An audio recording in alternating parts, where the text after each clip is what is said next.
बेटा किट्टूनी, लक्ष ठेवशील. कावळ्या आणि कोंबड्यांनी गहू खायला नको. ठीक आहे आई, मी लक्ष ठेवीन. मी जोपर्यंत या वरांड्यात बसलो आहे तोपर्यंत मी कुठल्याच कावळ्याला आणि कोंबडीला आपल्या गव्हापर्यंत नाही येऊ देणार. खूप छान. मी लगेच जाऊन पुआली गाईसाठी गवत कापून आणते. तू भरपूर गवत कापून आरामात घरी ये. शू, उठ कावळ्या, जा इकडनं. मी तुला या गव्हाचा एकही दाणा बिलकुल खाऊ देणार नाही. चल जा.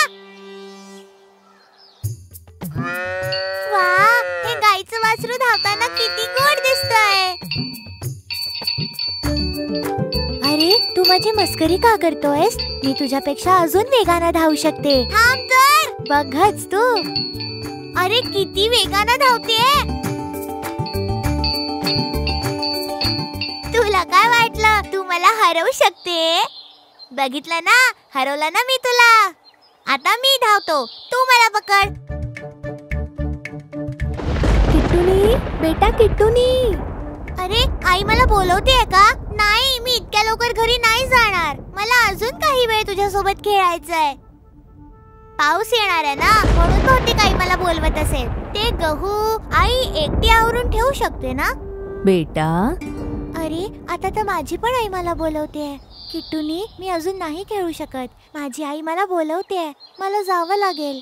तुझी आई तुला बहुतेक अशाचसाठी बोलवत असेल. तू नको जाऊ ना, थोड्या वेळ अजून खेळू आपण. नाही, मला अजून नाही खेळायचं, मला घरी जायचंय. ठीक आहे, जायचं असेल तर जा. मला पण माझ्या आईने बोलवलं, मी तर नाही गेलो. चांगले मित्र असे थोडी असतात. चांगले मित्र नेहमी सोबत राहतात. मला जाऊन बघायला हवं की तिला घरी का बोलवलं होतं.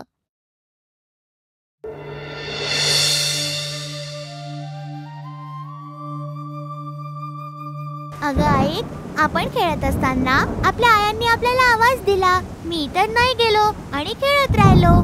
तुझ्या आईच्या एका हाकेवरनं तू खेळणं थांबवलं आणि पळत वापस आली. असं का बरं? किट्टूनी, आपली आई आपल्याला जे पण सांगते ते आपल्या भल्यासाठी सांगते. जर आपण त्यांची गोष्ट त्यांनी बोलल्यावर नाही ऐकली तर त्यात आपलंच नुकसान होतं.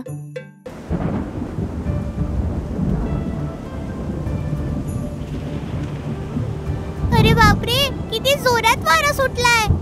या वादळात झाड कोसळायला नको. जेव्हा तुझ्या आईने तुला बोलवलं तेव्हाच तू गेला असता तर तुला आता एवढी भीती नसती वाटली ना किट्टूनी? अगदी बरोबर. आईचं बोललेलं म्हणणं मी न ऐकल्याची चूक केली. तू फक्त लक्षात ठेव की पुन्हा अशी चूक नको व्हायला. आहा, पाऊस तर कमी झाला.